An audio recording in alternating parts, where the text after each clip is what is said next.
कथा प्रसंगा गुरुपद पंकज सेवा तीसरी भगति अमान। चौथी भगति मम गुणगन करई कपट तजी गान। मंत्र जाप मम दृढ़ विश्वासा पंचम भजन सो वेद प्रकाशा। भक्ति के साधना के क्रम में पांचवें नंबर पर मंत्र जाप की साधना को रखा है। इसका अभिप्राय ऐसा नहीं है कि पहले वो जप नहीं कर सकता। इसका अभिप्राय ऐसा भी नहीं है कि पहले वो जप नहीं करता था, अथवा इसका अभिप्राय ऐसा भी नहीं है कि जो जप की साधना शुरू करता है वो सत्संग की साधना छोड़ देता है ना ना ना, अथवा पूजा की साधना छोड़ देता है, अथवा गुरु भक्ति गुरु सेवा की साधना छोड़ देता है। साधना का विज्ञान है कि एक साधना की प्रधानता होती है और शेष साधना उसमें अंतर्भूत हो जाती है, वह प्रथम बनता है, उसकी हमारे जीवन में एक प्राथमिकता बनती है। जब कोई व्यक्ति उपासना करता है तो उसमें कर्म अंतर्भूत होता है, लेकिन जब वो कर्म करता है केवल, तो उसमें उपासना अंतर्भूत नहीं होती, इंक्लूडेड नहीं होती।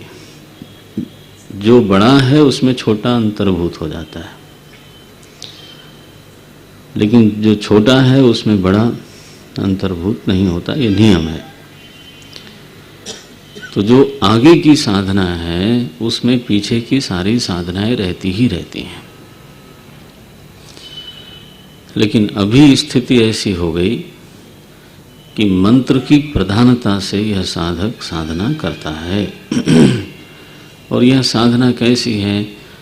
निवृत्ति प्रधान है, इसमें निवृत्ति प्रबल हो गई। मंत्र जाप मम दृढ़ विश्वासा पंचम भगति सो वेद प्रकाशा। ये पांचवी भक्ति है। अगर कोई इसको प्रबल रूप से करना चाहे तो उसको एकांत लेना पड़ेगा, कल मैं कह रहा था, और एकांत की सिद्धि के लिए ईश्वर का आश्रय लेना पड़ेगा। ये एक सहायक तत्व है। मंत्र जाप की ऐसी साधना है जो पूरे विश्व में सभी धर्मों में सबको स्वीकार्य है। यही एकमात्र साधना है जो निर्विवाद है। यहूदी भी करते हैं, ईसाई भी करते हैं, इस्लाम के लोग भी करते हैं, सिख भी करते हैं, बुद्धिस्ट भी करते हैं, जैनिज़्म भी करते हैं, हिंदुइज्म भी करते हैं, हिंदूज़ में साकारवादी भी करते हैं। और यह जो जप की साधना है इसमें ऐसा कोई भी मत नहीं है, ऐसा कोई भी धर्म नहीं है जो इसको रोके अथवा इसके बिना होवे। ध्यान के परम समर्थक महर्षि पतंजलि वो भी जप की महिमा गाते हैं। तस्य वाचक प्रणवः तज्जपः तदर्थ भावनम। देखो माला सबके हाथ में है, तो एक बात तो ये बड़ी साफ हो गई कि एक ऐसी साधना विश्व में है जिस पर सबकी सहमति है। कोई पूजा करता है, कोई नहीं करता, कोई ध्यान करता है, कोई नहीं करता, कोई संकीर्तन करता है, कोई नहीं करता, कोई स्वाध्याय करता है, और कोई लोगों का विश्वास है कि पढ़ना लिखना कोई बहुत जरूरी नहीं है। ऐसा अन्यान्य साधनों में प्रायः अलगाव हो सकता है, जप की साधना में नहीं। जप माने क्या हुआ? मंत्र की या नाम की बार बार आवृत्ति, पुनरावृत्ति। और यह आवृत्ति दो तरह से होती है, जैसे कल मैंने कहा था, एक तो नाम का जप होता है, दूसरा मंत्र का होता है।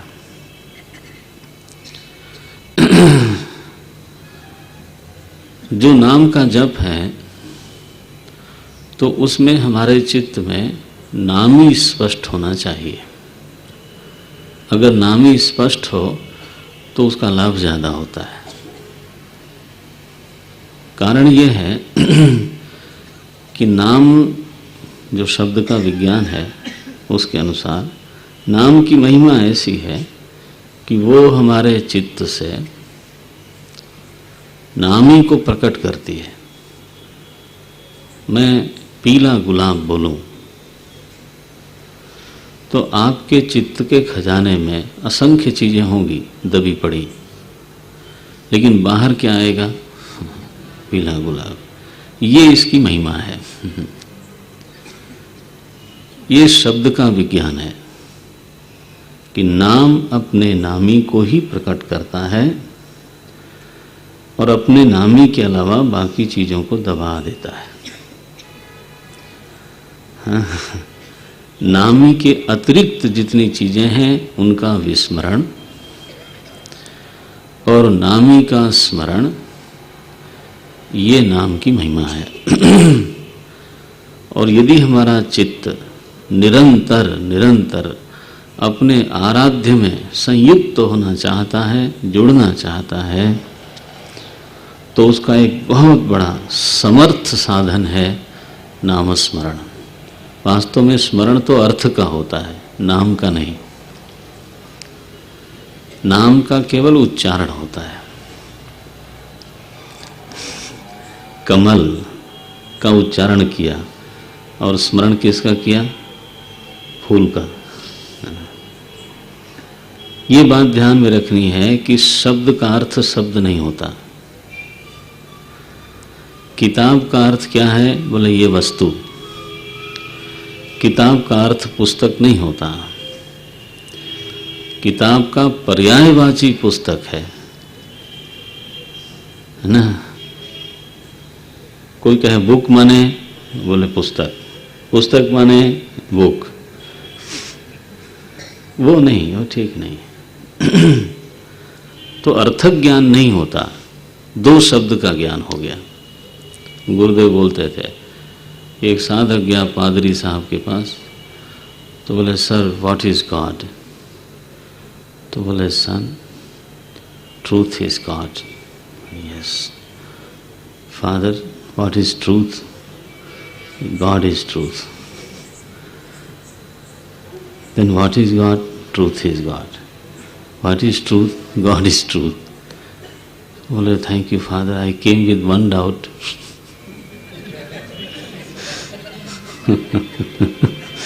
Now you have added, you know, नाम का अर्थ नाम नहीं होता, you know। इसलिए हमारे संस्कृत में ज्यादा अच्छा है पदार्थ। पद माने नाम। क्या बोला था? सुप्तिगंतम पदम। कमल तो ये नाम हुआ, उसका अर्थ क्या है? बोले वो पुष्प। घड़ी, घड़ी का अर्थ ये है, ये। हाँ, तो जब आप नाम बोलते हो तो बोलते हैं नाम, स्मरण करते हैं उसके अर्थ का। तो वैसे ये शब्द बहुत सही नहीं है कि नामस्मरण करना है। नामस्मरण क्या होता है? नामोच्चारण होता है। स्मृति मन का विषय है, उच्चारण वाणी का विषय है। गलत तो नहीं है ना? दोनों का विषय ही अलग है ना। आप वाक शक्ति का प्रयोग करते हो और मन में, मनस तत्व में मन में स्मृति आती है। विष्णु सहस्रनाम में लिखा, यस्य स्मरण मात्रेण जन्म संसार बंधनात् विमुच्यते नमस्तस्मै विष्णवे। धन्यवाद। यस्य स्मरण मात्रेण, उच्चार मात्रेण नहीं लिखा है। नारायण नारायण नारायण। ध्यान रखना, उच्चार जरूरी नहीं है कि आप उच्चारण करें और स्मरण भी करें। संभव है कि दोनों हो गए, लेकिन ऐसा भी संभव है कि उच्चारण हो रहा है यांत्रिक रूप से और स्मरण नहीं हो रहा है। इसलिए इन दोनों का भेद समझना चाहिए।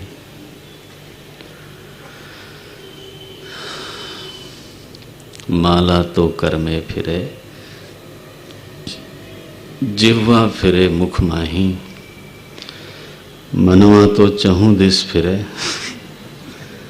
तीनों फिर रहे हैं। माला तो कर में फिरे, जिह्वा फिरे मुख माही, मनवा तो चहु दिस फिरे। कबीर बोलते हैं, यह तो सुमिरन नहीं, यह तो सुमिरन ना ही। ये सुमिरन थोड़ो हुआ। जब हम जप करते हैं तो आग्रह इस बात का है कि उच्चारण नाम का हो और स्मरण नामी का हो। और वो तभी होता है जब नामी हमारे चित्त में स्पष्ट हो। पीला गुलाब कहने से चित्त में पीला गुलाब स्फुरित हो गया, है ना। लेकिन यदि कोई ऐसा शब्द बोला जाए जिसका अर्थ हमको मालूम नहीं है, तो वो शब्द बोलने से भी अर्थ स्फुरित नहीं होगा, है ना। वो ढपोर शंख एक शब्द है, तो शंख तो शायद स्फुरित हो जाए, लेकिन वो मन में प्रश्न आएगा, ये ढपोर क्या है ना। ये प्रश्न बना रहेगा। तो चूंकि श्रवण से, सत्संग से, मनन से, गान से इस साधक ने नाम का अर्थ स्पष्ट कर लिया, इसलिए आगे जप की व्यवस्था हो गई। लेकिन अगर किसी ने ये स्पष्ट नहीं किया है, तो जैसे कमल कहने से कमल स्फुरित हुआ, वैसे राम कहने से बढ़िया हो गया। वैसे राम कहने से राम स्फुरित नहीं हुआ। तो यदि अर्थ की स्फुरना ही न हो, तो यह तो सुमिरन नहीं। यह तो उच्चारण तो होगा, लेकिन तद जपः तदर्थ एक ही सूत्र में है। ये दो सूत्र नहीं है। ये पतंजलि महर्षि को कोट कर रहा हूं मैं। तद जपः तदर्थ भावनम, उसका जप करो और साथ में अर्थ भावनम, अर्थ स्मरण भी करो।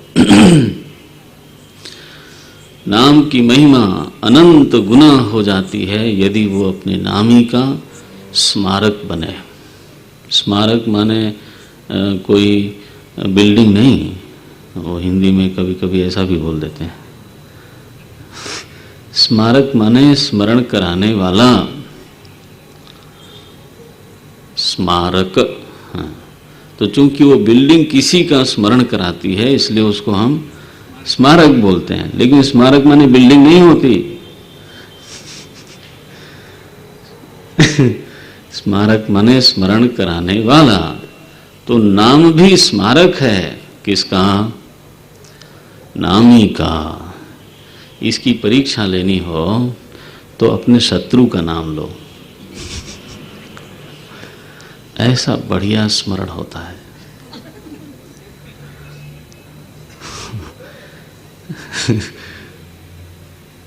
इसको व्यतिरेकी दृष्टांत बोलते हैं।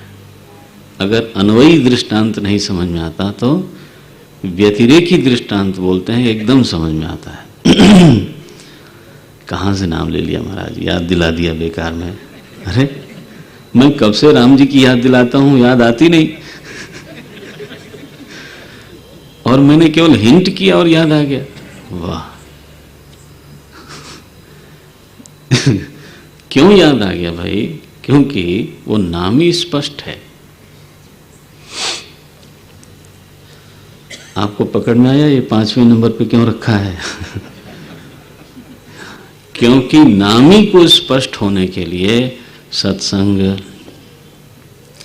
नामी को स्पष्ट होने के लिए रति मम कथा प्रसंगा, नाम स्पष्ट होने के लिए गुरु से विधि पूर्वक श्रवण, और नामी को ही स्पष्ट करने के लिए प्रवचन के माध्यम से मनन। तो यदा श्रवणस्य समाप्तिर्भवति, समाप्तिर माने खत्म नहीं, हाँ, समाप्ति माने आपति ही, सम्यक प्रकारेण प्राप्ति ही इत्यर्थ। हाँ, समाप्ति माने हुआ प्राप्ति, खत्म माने नाशः भवति। नहीं। यदा श्रवणस्य समाप्तिर्भवति मननस्यापि तदा जपस्य क्रमः प्राप्तः, तब जप का क्रम मिलता है। क्योंकि नाम ही स्पष्ट है, चित्त में अब बिल्कुल उसमें विभ्रम नहीं है। जैसे पुष्प कहने से पुष्प स्फुरित हो जाता है, ध्यान रखना है, जानबूझ के बोला मैंने। कौन सा पुष्प स्फुरित हुआ? कोई नहीं, कंफ्यूजन हो गया। केवल पुष्प अपने आप में अस्पष्ट शब्द है ना? मन एकदम गड़बड़ा जाता है, कौन सा शुरू करूं? केवल पुष्प से नहीं होगा। पीला गुलाब, काला गुलाब, आहा, वो फिर स्पेसिफिक जब होगा, जब कोई चीज स्पष्ट होगी तब उसका स्फुरण भी स्पष्ट होगा। तो यदि हमारे हृदय में नाम ही स्पष्ट हो गया तो नाम की साधना अनंत गुना लाभदायक है। तब तो सुरत जगाने के लिए, ये शब्द प्रचलित है कि नहीं? गुजरात, पंजाब में प्रचलित है, सुरत जगाना, स्मृति जगाना। मीरा उसको बोलती हैं, शब्दन मारी जगा दी जोरे, शब्दों की मार से मेरे को जगा दो। शब्द का सहारा लेकर के चित्त निरंतर अपने आराध्य के प्रति जगा रहे, लगा रहे, इसका एक बहुत बड़ा साधन है नाम जप। मंत्र जाप मम दृढ़ विश्वास, निरंतर निवात स्थित दीपवत, जैसे दीपक निरंतर प्रकाशमान है, वैसे चित्त निरंतर, हाँ, चित्त में निरंतर हमारा प्रभु प्रकाशित हो। सहारा किसका? नाम का। जब जब नाम लेते हैं तब तब स्फुरति स्फुरति स्फुरति एवं, है ना? ये नाम की महिमा है। तो नाम जप में नाम ही स्पष्ट हो, इतनी शर्त बहुत जरूरी है। और अगर ऐसा होता है तो बहुत लाभ होता है।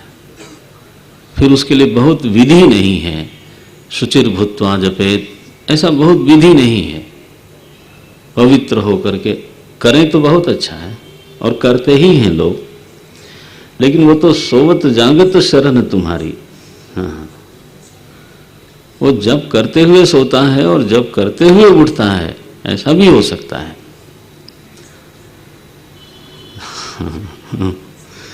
उसके लिए फिर हमेशा ही शुचिर भूत्वा शिवो भूत्वा शिवम यजेत, ऐसा जरूरी नहीं है। अच्छा जी, अब मैं मंत्र जप के ऊपर थोड़ा आ जाता हूं, क्योंकि ये तो विस्तृत विषय है। एक स्वयं में जप, एक स्वयं में अपना एक विस्तृत विषय है, तो थोड़ा आगे भी बढ़ना है। मैंने कहा था कि जप के नाम जप के अलावा एक मंत्र जप नाम की चीज है। मंत्र नाम से थोड़ा फर्क इस तरह से होता है कि मंत्र का कोई न कोई दृष्टा ऋषि होता है। जैसे गायत्री मंत्र है, हाँ, उसका दृष्टा ऋषि है विश्वामित्र। मंत्र का एक छंद होता है। छंद किसको बोलते हैं? उच्चार व्यवस्था को। उच्चारण की एक निश्चित व्यवस्था है, उसी को हम छंद बोलते हैं। जैसे गायत्री मंत्र का छंद है गायत्री, इसीलिए उसको गायत्री कहा जाता है। गायत्री महामंत्रस्य गायत्री छंदः विश्वामित्र ऋषिः सविता देवता जपे विनियोगः, ऐसा बोलते हैं। तो मंत्र का एक ऋषि है, मंत्र का एक छंद है, मंत्र का एक देवता है, मंत्र एक विज्ञान है, थोड़ा जटिल हो जाता है। मंत्र का एक बीज है, हाँ, मंत्र का एक कीलक है, और अगर किसी को अनुष्ठान आदि करना है तो ये सारा बढ़ता ही जाता है। मंत्र का न्यास करना होता है, करन्यास करना होता है, अंगन्यास करना होता है, मंत्र का विनियोग करना होता है और विसर्जन भी करना होता है। जब हम अनुष्ठान की दृष्टि से, जैसे पुरस्चरण आदि की दृष्टि से मंत्र का लेके बैठते हैं अनुष्ठान, तो उसमें ये सबको पहले जान लें, सीख लें और फिर अनुष्ठान करें। जैसे पंचाक्षरी मंत्र है, पंचाक्षरी मंत्र माने ओम नमः शिवाय। अभी तो मैं बोल ही सकता हूँ। वैसे हर समय मंत्रों का बोलना, अगर हमारा इष्ट मंत्र है तो मैं बोल सकता हूँ मन में, लेकिन हर समय बातचीत में बोलने को बहुत अच्छा नहीं माना जाता। आपको ये निवेदन करूं, इसीलिए नामांतर रखा है पंचाक्षरी, द्वादश। हर समय आप ओम नमो भगवते वासुदेवाय, है ना, वो उतना सुचिता नहीं होती है, तो बातचीत में हर समय बोलना अच्छा नहीं माना जाता है। ये तो सिखों से भी थोड़ा सीखना चाहिए। उन्होंने पहले हमसे सीखा था, अब हमें उनसे सीखना चाहिए।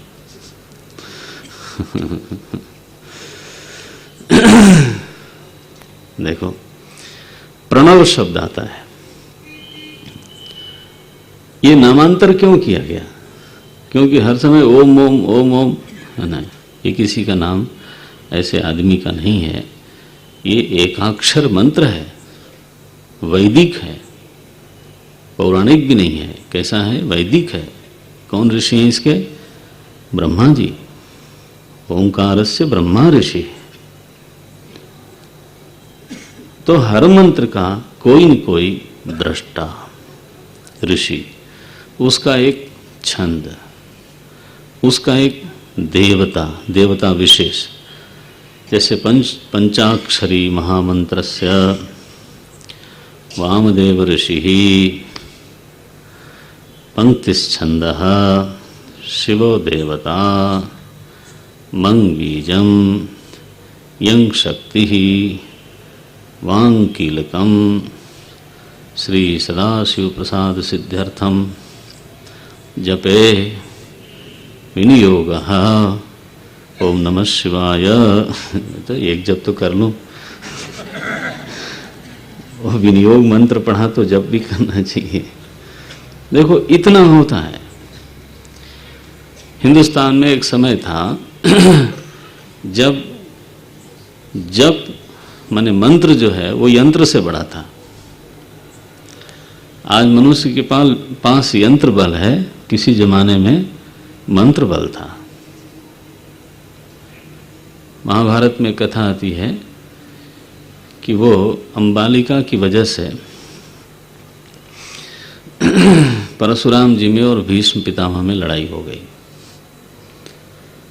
परशुराम जी ने कहा, भाई ये इसका न्याय बनता है, इसके साथ तुम्हें विवाह करना पड़ेगा। तुम्हें विवाह नहीं करना था तो तुमने इसका अपहरण क्यों किया? तुमको क्या पड़ी थी? तुम बाल ब्रह्मचारी हो तो घर बैठते, तो तुम्हें सबके विवाह की जिम्मेदारी। अब वो अंबालिका से विचित्र वीर्य ने भी विवाह नहीं किया और उसका जो पूर्व प्रेमी था उसने भी नहीं किया, तो ये तो छूट गई, अनाथ हो गई। तो तुमने चूंकि अपहरण किया है इसलिए इसका न्याय बनता है। भीष्म पितामह ने कहा महाराज मैं तो अपनी प्रतिज्ञा नहीं छोड़ूंगा। बोले करना पड़ेगा। वो तो नहीं हो सकता। बोले तो फिर विवाह नहीं करोगे तो युद्ध करो, कुछ तो करना ही पड़ेगा। बोले वो कर लूंगा। तो महाराज रण क्षेत्र में आ गए दोनों लोग। अब भीष्म पितामह रथ पे आए, अस्त्र शस्त्र से भरा हुआ रथ, क्षात्र बल से युक्त। परशुराम जी महाराज जमीन पर नंगे पांव धनुष लिए हुए। तो जैसे वीर का प्रणाम होता है उन्होंने बाण से परशुराम जी के चरणों में प्रणाम किया, फिर रथ से उतर के जाके प्रणाम किया और परशुराम जी से पहले ही विजय का आशीर्वाद ले लिया। परशुराम जी ने कह दिया विजयी भवा। उन्होंने कहा ठीक है, काम हो गया। बोले महाराज ये समान लड़ाई नहीं हो रही है, आप जमीन पे हो मैं रथ पर हूं। बोले तुम उसकी चिंता मत करो, ब्राह्मण का रथ तो गायत्री मंत्र ही होता है, उसका अस्त्र शस्त्र भी गायत्री होता है। ये लिखा है, मैं अपने मनमानी नहीं बोल रहा हूं, वो तो बोलने की आदत नहीं है, भगवान न करे। तो एकदम रथ प्रकट हुआ और उस पर आरूढ़ हुए वो घनघोर युद्ध हुआ, ब्रह्मास्त्र तक की नौबत आ गई। फिर सबने मध्यस्थता करके किसी किसी तरह से खुदा खुदा करके युद्ध छूटा। नारायण। तो मंत्र आप समझते हो, दिव्यास्त्र जितने होते थे हमारे पुराने ग्रंथों में लिखा, वो सब मंत्र से ही प्रकट होते थे। तो जैसे यंत्र विज्ञान है, अभी तक मैं देखता हूं गांव में सर्प आदि किसी को काट लेता है तो मंत्र से ही वो विष का उतार लेते हैं, वो इंजेक्शन नहीं देना होता है। भयंकर से भयंकर जो सर्प है काटा हुआ, उसको मंत्र विज्ञान से उतार लेते हैं लोग। अब मैं तो गांव का ही गंवार आदमी हूं, बिल्कुल देहाती, तो मैं जानता हूं गांव की स्थिति को। देखो, इसलिए मंत्र में ये सब चीजें होती हैं। मैंने नाम को इसीलिए अलग किया। मंत्र एक विज्ञान है, एक ग्रंथ लिखा है मंत्र शास्त्र। तो हमारे शंकराचार्य जी महाराज शिक्षावल्ली भाष्य लिखते समय ये वहां पर संकेत करते हैं कि मंत्र का जब कोई विनियोग करे, जाप करना चाहे, तो उस ऋषि से आशीर्वाद ले ले, ये जरूरी है, ये शिष्टाचार है। चीज उसकी है तो उससे पूछ ले। तो गायत्री का जब करना हो तो शिष्ट आचार तो यही है कि विश्वामित्र जी से एक बार पूछ लिया जाए। इसी को विनियोग मंत्र बोलते हैं। ऋषि का स्मरण करना, देवता का स्मरण करना, छंद का स्मरण करना। ये छंद क्या चीज है? बोले छादना छंद, जो देवता को छिपा के रखा हुआ है अथवा देवता जिस छंद में छिप के बैठता है उसको बोलते हैं छंद। तो जो ध्वनि व्यवस्था है, उच्चार व्यवस्था है, उसी को हम बोलते हैं छंद। और जब साधक बिल्कुल उसी व्यवस्था में उच्चारण करता है, जिसको आप कहते हो शुद्ध उच्चारण, जिस ध्वनि व्यवस्था में वो मंत्र है उसी ध्वनि व्यवस्था से जब उच्चारण होता है तो हम उसको बोलते हैं छंद ठीक हो गया। शास्त्र यही कहता है कि अगर उस तरह का उच्चारण हो तो देवता जो आच्छादित है वो प्रकट होता है। ज़्यादा लाभ होता है। मैं उदारता मैंने समझौता करके बोलता हूँ कि शायद वैसे भी हो जाता होगा प्रकट, लेकिन अगर उच्चारण व्यवस्था को स्वीकार कर लिया जाए, आफ्टर ऑल ऋषि नहीं देखा है, हमने तो देखा नहीं है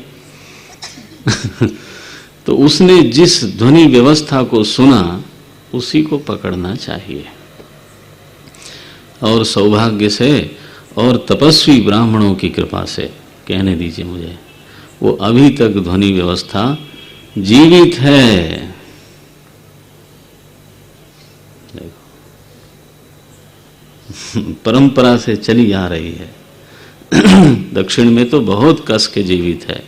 शुक्ल यजुर्वेद में तो काशी इत्यादि में सुनने को ठीक ठीक मिल ही जाता है। भगवान शंकर की जब आरती होती है ना संध्या काल में वहाँ, और प्रातः काल, कभी मौका मिले तो सुनिएगा। काशी में 9:30 बजे के बाद जो दर्शनार्थी जाते हैं वो काशी वाले जान जाते हैं कि वाराणसी का नहीं है।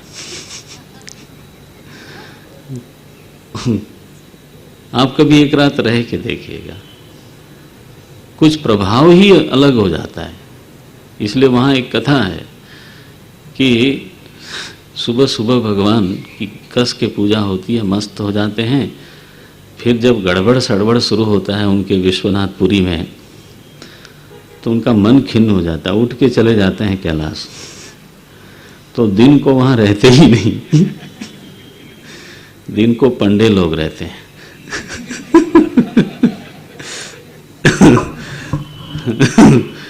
और इसके बाद शाम को उनको याद आती है कि अरे यार, अब तो फिर से गंगा जी पर भीड़ लगी होगी और संगीत चलेगा।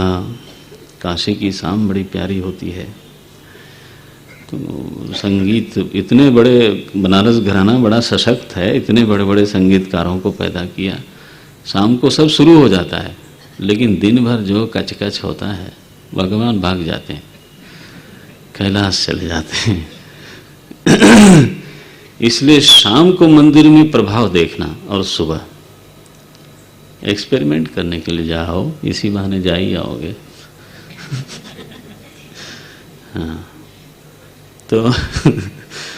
तो सुबह सुबह जो आरती होती है और लगभग 9 बजे 8:30 बजे रात्रि में जब आरती होती है, तो वैदिक ब्राह्मण लोग विभूति लगा करके धमाधम पाठ करते हैं, तो मजा आ जाता है।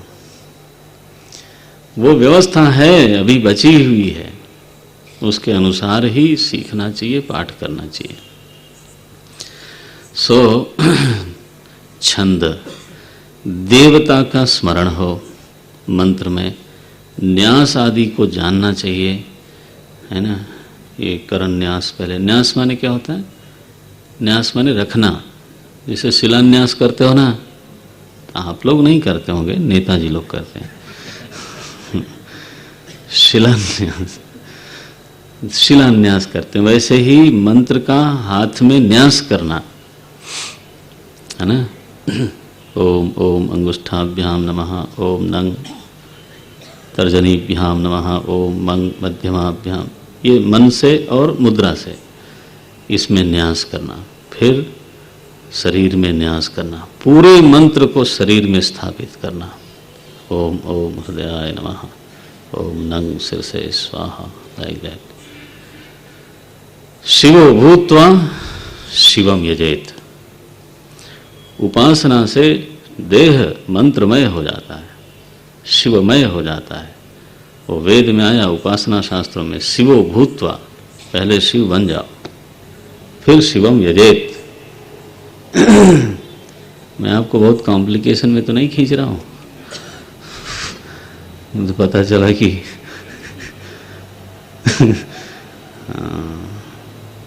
तो देखो, ये मंत्र जप है। कहते हैं हमारे तो कि जो न्यास आदि करके बैठ जाए, बहुत सारे जो आतिवाहिक शक्तियां हैं ना, प्रेत आदि, वो भाग खड़ी होती हैं। न्यास करके एक बार बैठ जाए व्यक्ति, कम से कम उतनी देर तक तो किसी की हिम्मत मजाल ही नहीं है।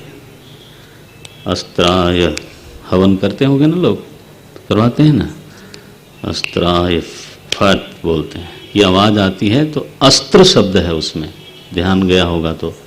अस्त्र माने फेंक के जो मारा जाता है उसको अस्त्र बोलते हैं, और जो हाथ में रख के मारा जाता है वो शस्त्र बोलते हैं। तो बाण को अस्त्र बोलते हैं और तलवार को शस्त्र बोलते हैं। ये तो ब्रह्मास्त्र है, ब्रह्म शस्त्र नहीं है। क्या है? ब्रह्म अस्त्र है, दिव्य अस्त्र है। रिवॉल्वर को क्या बोलोगे? अस्त्र है।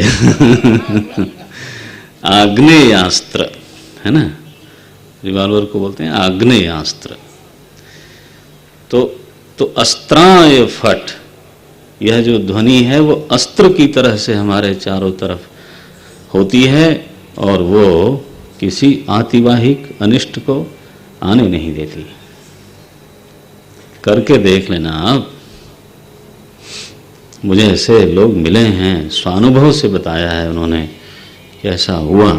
चैलेंज करके ऐसी जगह बैठे जहाँ प्रेत आदि का प्रभाव था। वो सोए रात को वहाँ, बोले मैं ही सो के दिखाता हूँ। बात है कि चीज तो आपके पास है, नहीं जाने तो नहीं जाने, उसमें क्या है।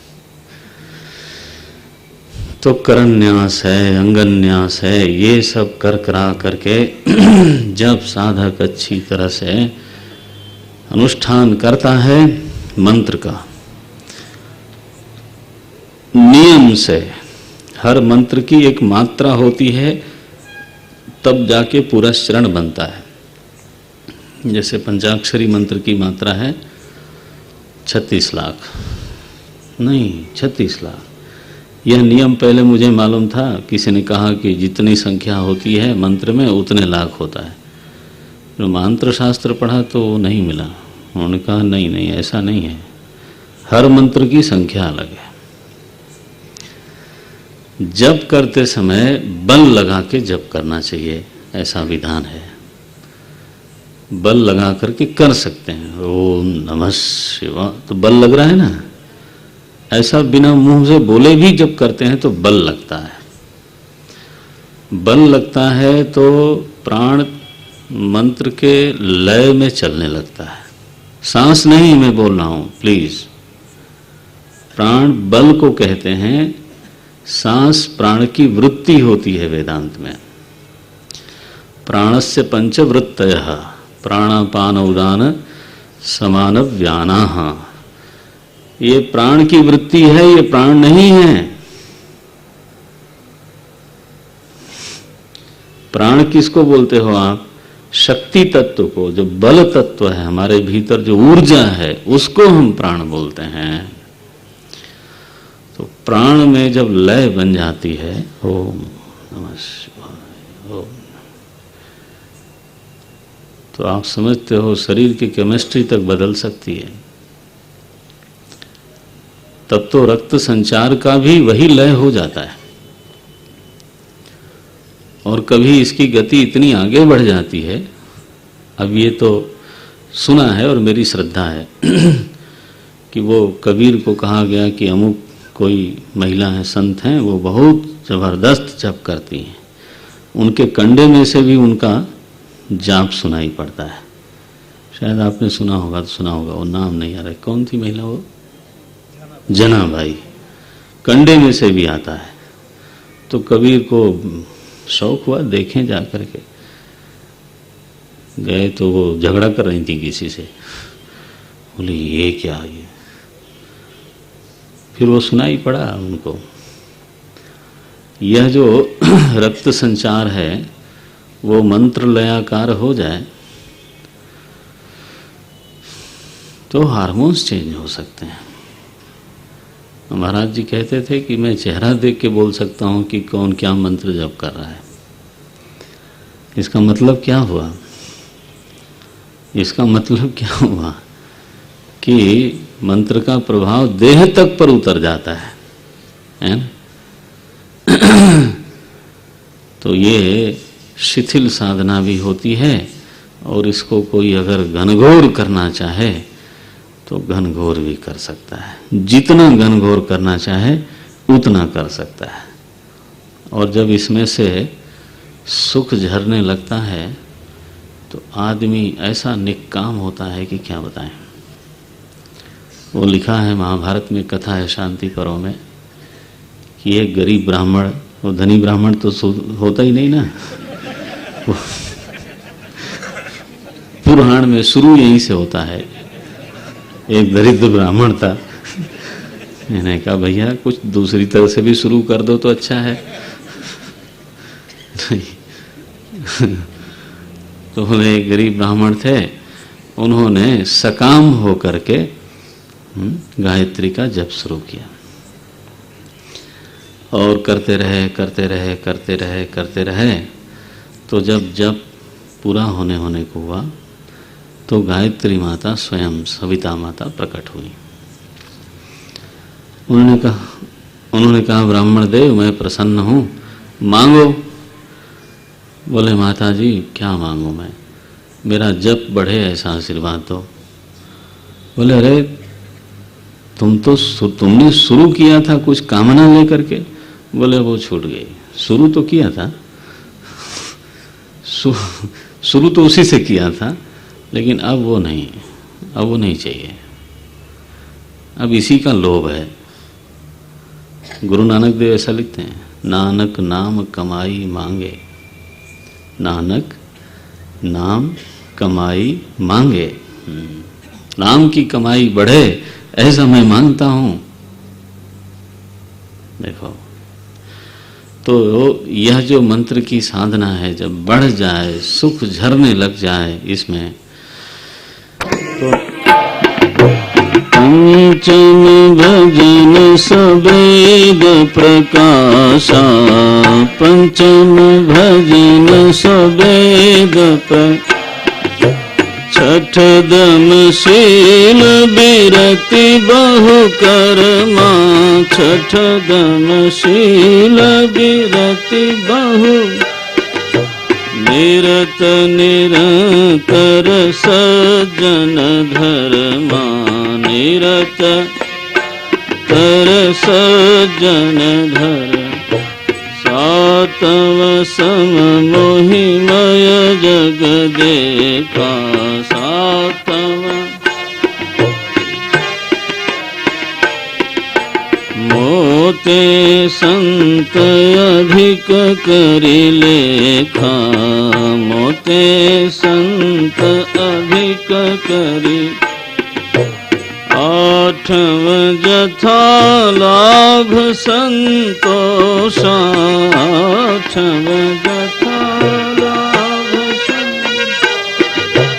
आठव जथा लाभ संतोषा,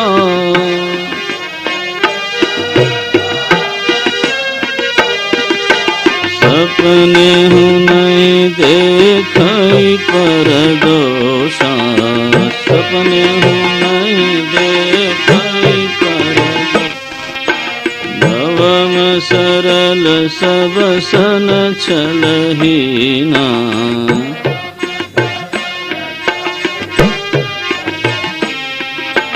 भवम सरल सब सन छलहीना,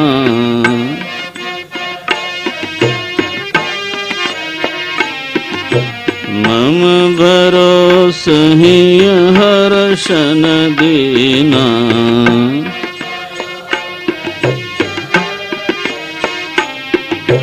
नव महु एक जिनके होई,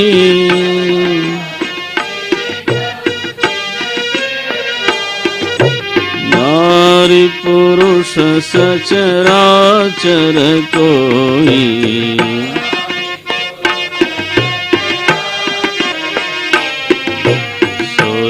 अतिशय प्रिय भामिनी मोरे,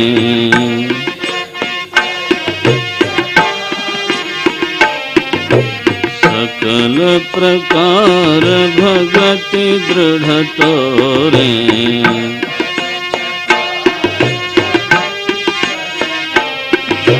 जोगी वृंद दुर्लभ गति जोई,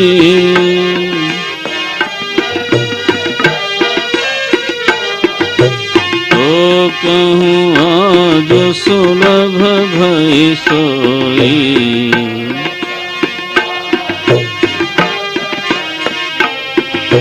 मम दर्शन फल परम अनुपा।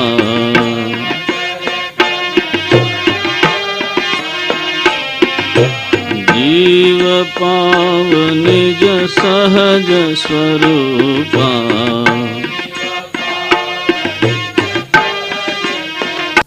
कुछ चीजें होती हैं जो करने की होती हैं, वो बहस की चीजें नहीं होती हैं।